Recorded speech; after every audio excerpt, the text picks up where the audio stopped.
Hi guys, welcome back to my channel. I hope आप सभी बहुत ज़्यादा अच्छे होंगे। और हम लोग आप मेरा वीडियोस देखते होंगे तो आपको पता होगा कि हम लोग फॉर्म्स ऑफ बिजनेस ऑर्गेनाइजेशन देख रहे हैं। तो देखो, फॉर्म्स ऑफ बिजनेस ऑर्गेनाइजेशन में हमने ऑलरेडी सोल प्रोप्राइटरशिप, ठीक है, partnership, joint stock company, cooperative society, ये 4 कर लिया। कंपनी स्टार्ट कर दिया है, that is joint stock company start कर दिया है। उसका private company, public company, 1 person company हो चुका है। साथ ही साथ privileges of private company over public company में हो गया है।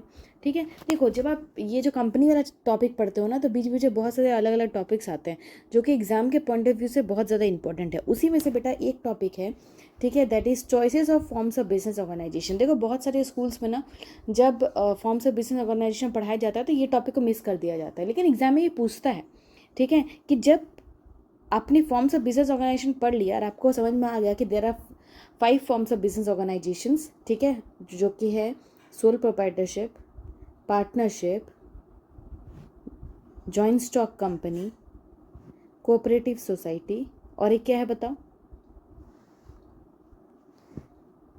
Hindu undivided family. ये 5 है। तो choices of business organisation, choices of forms of business organisation का मतलब है कि आपको ना कुछ कुछ टॉपिक्स दिया जाएगा। उस टॉपिक के हिसाब से आपको बताना है कि आप इन 5 में कौन सा सबसे सुटेबल बिजनेस है वो टॉपिक को पूरा करने के लिए। फॉर एग्जाम्पल, आपको कोई क्वेश्चन में दे दिया कि अकॉर्डिंग टू सीक्रेसी, ठीक है, according to secrecy which form of business organisation would you choose. तो जब सीक्रेसी के बारे में बात आ रहा है तो आप बताओ, आप कौन से ये 5 में forms of business organisation choose करोगे? कि अगर हम चाहते हैं, अगर ऑर्गेनाइजेशन चाहता है कि मेरा बिजनेस सीक्रेट रहे, तो क्या आप सोल प्रोप्राइटरशिप करोगे, या पार्टनरशिप करोगे, या जॉइंट स्टॉक कंपनी लोगे, या हिंदू अनडिवाइडेड फैमिली लोगे, या फिर कोऑपरेटिव सोसाइटी लोगे? देखो, ये 5 में जो भी आप लोगे ना, ठीक है, जो बेस्ट होगा, ठीक है, वो उसका आंसर होगा। सिंपल सी चीज़ है। सीक्रेसी के मेंटेन करने के लिए जाओगे तो सोल प्रोप्राइटरशिप सबसे बेस्ट है, या फिर पार्टनरशिप सबसे बेस्ट है, राइट। लेकिन अगर आप चाहते हो कि हमको सीक्रेसी मेंटेन नहीं करना, हम चाहते हैं कि पब्लिक को मेरे बारे में पता चले, इन दैट केस क्या होगा? सबसे best joint stock company will be best. तो आपको मैं कुछ कुछ पॉइंट्स दूंगी जो एग्जाम के पॉइंट ऑफ व्यू से बहुत ज़्यादा इंपॉर्टेंट है। उससे रिलेटेड मैं बताऊंगी कि कौन सा form of business organisation important है, कौन सा आपको चूज करना चाहिए। ठीक है, चलो देखते हैं। सबसे पहले बेटा, सबसे पहले आता है तुम्हारा cost and ease in setting up of organisation. इसका मतलब क्या है? कॉस्ट एंड ईज, इसका मतलब कौन सा हमें बिजनेस करना चाहिए, ठीक है, उन 5 में जिसमें कॉस्ट जो है कम लगे और इजी सेटिंग हो। इजी सेटिंग का मतलब क्या हो? आप आराम से उसको खोल पाओ, उस बिजनेस को खोल पाओ। चलो हम पढ़ते हैं। So it is easy to start a sole proprietorship. देखो, बिजनेस स्टडीज़ में एकदम पॉइंट टू पॉइंट लिखोगे तो you will get good marks. कहानी लिख के आओगे तो यू विल गेट कम मार्क्स, ठीक है, you will get lesser marks. ठीक है, बहुत इंपॉर्टेंट है, जो कि बहुत ज़्यादा पॉइंट टू पॉइंट अगर आप आंसर लिखते हो तो टीचर का टाइम वेस्ट कम होता है, वो इजीली कॉपी चेक करके निकल जाता है। लेकिन यहाँ पर कहानी अगर बंद हो गया, हाँ, अगर इक्वेशन 6 मार्क्स में आ गया और आपके पास प्रॉपर आपके पास लिखने के लिए कुछ नहीं है, उस केस में आप कहानी बांध सकते हो, ठीक है, कहानी लिख सकते हो उसके पीछे की कहानी, ठीक है, लेकिन आपको पॉइंट टू पॉइंट आंसर लिखना चाहिए।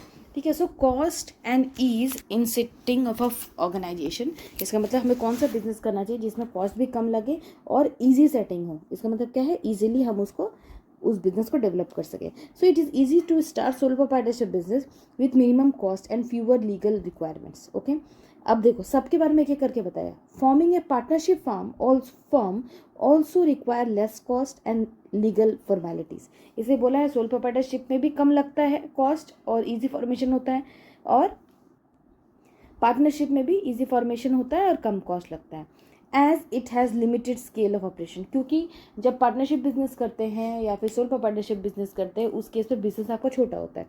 ठीक है, however for the formation of cooperative society and company, ठीक है, अगर हमें कोऑपरेटिव सोसाइटी एंड कंपनी खोलना है, ठीक है, तो उसके लिए रजिस्ट्रेशन कंपलसरी है, राइट, और उसको खोलने के लिए वो एक्सपेंसिव भी होता है और बहुत लेंदी उसका लीगल प्रोसेस होता है। तो अब बताओ कि तुम कौन सा form of business organization choose करोगे? ठीक है. So the answer will be by taking consideration for selecting the form of organization it can be sole proprietorship is an appropriate form at it involves less cost and legal formalities. देखो अब तुम सोचोगे कि ma'am हम partnership भी तो लिख सकते थे, ऑब्वियसली, ठीक है, लेकिन आपको आंसर बेस्ट चूज करना है. ठीक है, अगर आप दोनों भी लिख देते, ठीक है, कि पार्टनरशिप और सोल प्रोप्राइटरशिप दोनों अच्छा है, तो उस केस में भी आपका मार्क्स नहीं कटता. ठीक है, लेकिन आपको दिमाग लगाना है और जितना कम इन्फॉर्मेशन, करेक्ट इन्फॉर्मेशन देखो उतना अच्छा है. ठीक है, सिंपल है, कम कॉस्ट में और इजी फॉर्मेशन में सबसे बेस्ट दो ही बिजनेस होता है. एक होता है सोल प्रोप्राइटरशिप, एक होता है पार्टनरशिप. लेकिन पार्टनरशिप में भी थोड़ा मोड़ा पेपर वर्क है क्योंकि there are lots of partners. अब बताओ तुम कि पार्टनरशिप में मैक्सिमम मेंबर्स कितने होते हैं. This is your homework and you have to comment it. Okay, चलो अब बेटा इसका मतलब सिंपल है कि पार्टनरशिप में भी थोड़े मोड़े क्या होते हैं, थोड़े मोड़े पेपर वर्क होते हैं. In that case sole proprietorship will be the good option. Okay, so your answer is soul proprietorship. देखो आपको क्या करना है, अच्छे से बना के लिखना है और लास्ट में इस तरह का आपको बना के लिखना है. क्यों? ताकि टीचर को देख पाए कि आप लिखना क्या चाह रहे हो. चलते हैं नेक्स्ट में. नेक्स्ट है लाइबिलिटी. लाइबिलिटी का मतलब आपको पता है उधार. ठीक है, आपको पता है. और जब आपने पढ़ा था सोल प्रोप्राइटरशिप पार्टनरशिप, अलग अलग वीडियो बना हुआ है, जाके देखो, बहुत इंपॉर्टेंट. अगर वो सब नहीं देखे हो तो ये देख के कोई फ़ायदा नहीं है. ठीक है, वो देखोगे तो ही आपको अच्छा समझ में आएगा. और अगर आपको लगता है कि आपके स्कूल में आपको पढ़ाया गया, आपको समझ में आ रहा है, तो आप ये टॉपिक देखो. ठीक है, देखो लाइबिलिटी क्या है. अब देखो आप लाइबिलिटी के हिसाब से आप कौन से फॉर्म से बिजनेस ऑर्गेनाइजेशन चूज करोगे. द ओनर या फिर partners of sole proprietorship and partnership has unlimited liability. Unlimited liability होता है. अनलिमिटेड लाइबिलिटी का मतलब क्या है कि अगर आपने एक कार खरीदा, फॉर एग्जांपल आपने एक कार खरीदा, ठीक है, बिजनेस पर्पज से आपने एक कार खरीदा, ठीक है, लेकिन अब तुम उस कार का लोन नहीं चुका पा रहे हो, तो अगर तुम्हारा अनलिमिटेड लाइबिलिटी है, ठीक है, तो तब तुमको अपना पर्सनल एसेट बेच के भी उस कार को चुकाना पड़ेगा. इसका मतलब यही होता है. कोई भी सामान उधारी लेते हो, ठीक है, कोई सामान आपने उधार में लिया, पैसा उधार में लिया, ठीक है, उस केस में आपको अपने पर्सनल प्रॉपर्टी बेच के पैसा पे करना पड़ता है. उसको बोलते हैं अनलिमिटेड लाइबिलिटी. ओके, सो यहाँ पे क्या होता है, सोल प्रोप्राइटरशिप और पार्टनरशिप में अनलिमिटेड लाइबिलिटी होता है. It means that at the time of paying of the debt of the business their personal property can also be used. ठीक है, इन हिंदू अनडिवाइडेड फैमिली सिर्फ कर्ता का अनलिमिटेड लाइबिलिटी होता है, लेकिन अदर मेंबर्स का लिमिटेड लाइबिलिटी होता है. ये आपको पता है. ठीक है, और member of company and cooperative society का भी लिमिटेड लाइबिलिटी होता है, वो लोग का अनलिमिटेड नहीं होता. तो ऑब्वियसली वैसा बिजनेस अच्छा है ना जिसमें लाइबिलिटी कम हो. ठीक है, so by taking liability into consideration for company is the most suitable form of organisation as the member of a company enjoys limited liability up to the extent of their share. तो इसका answer बेटा company होगा. Company के साथ साथ cooperative society भी हो सकता है. ठीक है, दोनों ही आंसर सही है. ठीक है, तो बेस्ट क्या है कि लिमिटेड लाइबिलिटी, हम चाहते हैं कि हमारी लाइबिलिटी हमेशा कम रहे, उस केस में company is the best option. Okay, चलो थर्ड देखते हैं. थर्ड है बेटा कंटिन्यूटी. और एग्जाम में कैसा क्वेश्चन आएगा मैं तुमको बताऊंगी. ठीक है, लास्ट में. चलो कंटिन्यूटी में क्या होता है, सिंपल है. कंटिन्यूटी आपने पॉइंट पढ़ा होगा कि कुछ कुछ बिजनेस ऐसे होते हैं ना, जो ओनर अगर डेथ कर जाता है या पार्टनर डेथ कर जाता है, उस केस में बिजनेस बंद हो जाता है. राइट, ये आपको पता है. ठीक है, पर कोई कोई बिजनेस ऐसा भी होता है जिसमें जो है पार्टनर मर जाए या फिर समझो कि पार्टनर इंसॉल्वेंट हो जाए, ठीक है, रिटायर हो जाए, उस केस में बिजनेस को कोई फ़र्क नहीं पड़ता. Business will run for ever. ठीक है, उस केस में क्या होता है, कंटिन्यूटी चलते रहता है. तो ऑब्वियसली आप चाहोगे कि आपका बिजनेस चलते रहे. ठीक है, तो an ideal form of business organisation should always be insure continuity. ठीक है, in Hindu undivided family company and cooperative society, the member enjoys continuity and perpetual existence as the death, insanity or insolvency of the owner does not affect the business. बड़ा simple है, इसमें already लिखा हुआ है कि अगर आपका हिंदू अनडिवाइडेड फैमिली होगा तो हिंदू अनडिवाइडेड फैमिली में हेड कौन होता है, कर्ता होता है. कर्ता मर जाएगा तो उसके बाद जो है जो एल्डेस्ट मेंबर होगा वो हेड बन जाएगा, तो बिजनेस बंद होगा ही नहीं. ठीक है, उसके बाद कंपनी क्या है, कंपनी में भी अगर ओनर है, ओनर मर जाता है, मतलब जो मेन ओनर है वो अगर मर जाता है तो उसके बदले और जो नॉमिनी होगा वो ओनर बन जाएगा. ठीक है, कोऑपरेटिव सोसाइटी में भी वही सेम चीज़ होता है. मेंबर्स आगे बढ़ते रहते हैं, मर जाए ना आए, ठीक है, रिटायर कर जाए तो उसे कोई फ़र्क नहीं पड़ता.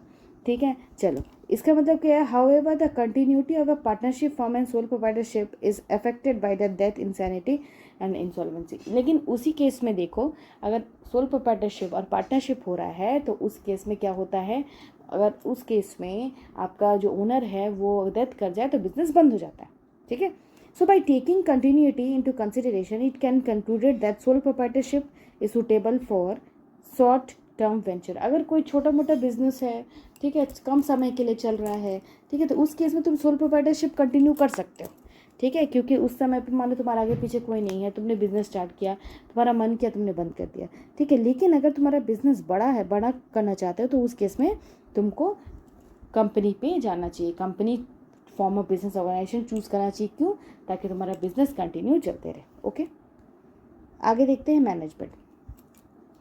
It is difficult to have expertise in all areas. देखो मैनेजमेंट में क्या होता है, एक्सपर्ट लोग रहते हैं, अलग अलग टाइप के लोग रहते हैं। So it is difficult to have expertise in all areas of management in case of sole proprietorship. Obviously sole proprietorship अकेला आदमी बिजनेस कर रहा है, उसके पास हर तरह का दिमाग थोड़ी होगा, ठीक है। However in case of company, cooperative society and partnership the work is divided amongst member of business.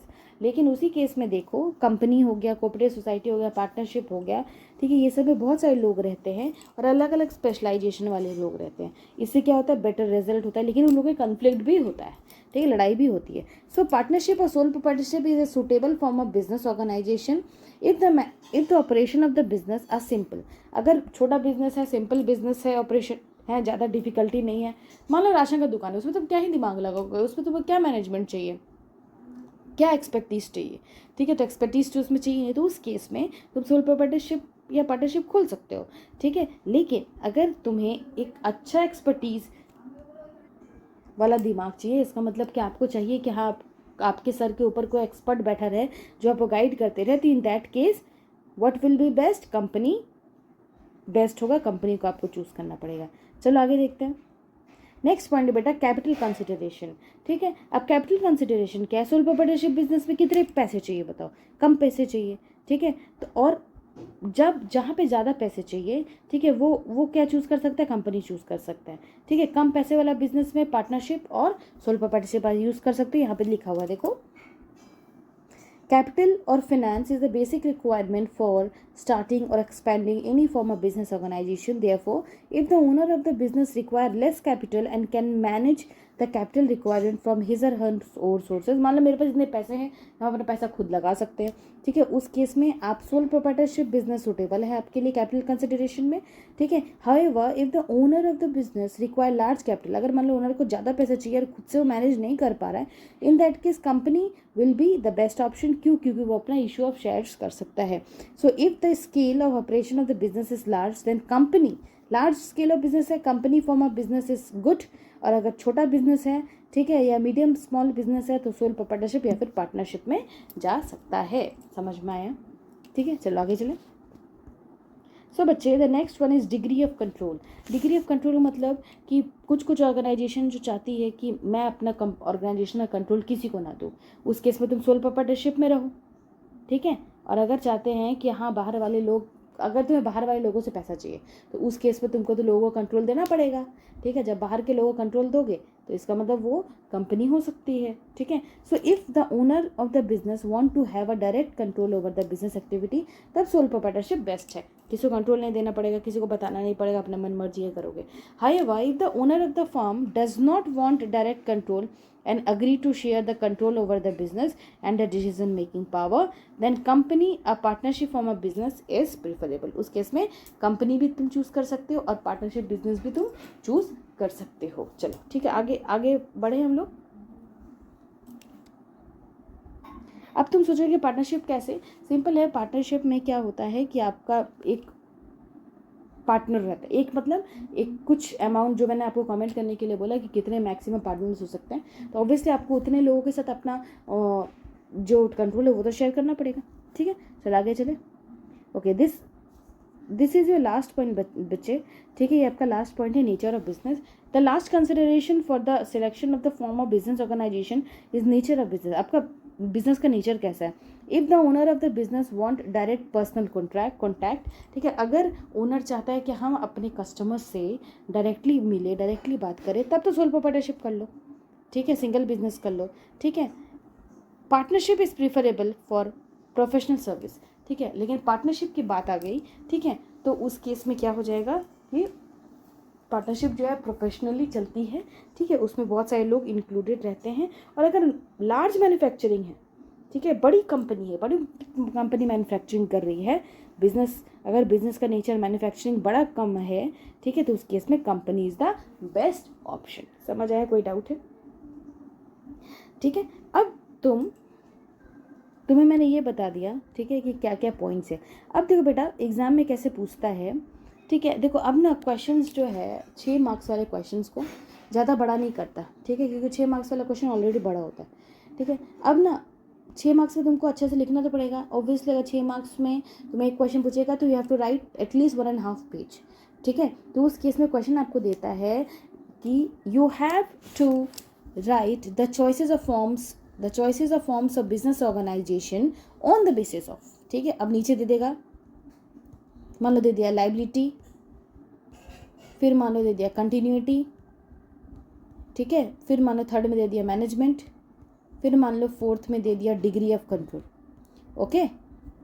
और उसमें बोलेगा ऑप्ट एनी 3, ठीक है। उस केस में at least you have to know all the points so that you can write any of the answers in the correct way, ताकि तुमको अच्छे से मार्क्स मिल सके, अच्छा मार्क्स मिल सके, ठीक है। और एक पॉइंट के लिए अब तुम जैसे मान लो कि तुम कोई 3 पॉइंट लिखने के लिए बोला है, उस केस में तो एक क्वेश्चन 2 मार्क्स का हो गया, तो 2 मार्क्स के लिए एटलीस्ट तुमको हाफ पेज से ज़्यादा तो लिखना पड़ेगा। इतना इनफ है, जो मैंने आपको लिखा है इतना इनफ है। लेकिन बच्चे याद तो कर नहीं पाते, ठीक है, ये तो बीएससी समझने का चीज़ है, याद करने का चीज़ तो है नहीं, ठीक है। ये बड़ा ईजी है, ये आप समझो, देखो। अगर कोई डाउट है तो कमेंट में मुझे ज़रूर लिखो, ठीक है, I'll ready to help you, ठीक है। साथ ही साथ मेरा अकाउंटेंसी भी चल रहा है, वो भी देखो, बहुत इंपॉर्टेंट है, ठीक है। और पढ़ो, क्योंकि 11 जो है बेटा मैं हमेशा बोलती हूँ 12 से टफ होता है, ठीक है। चलो बाय, टेक केयर। पसंद आए तो लाइक एंड सब्सक्राइब कर देना।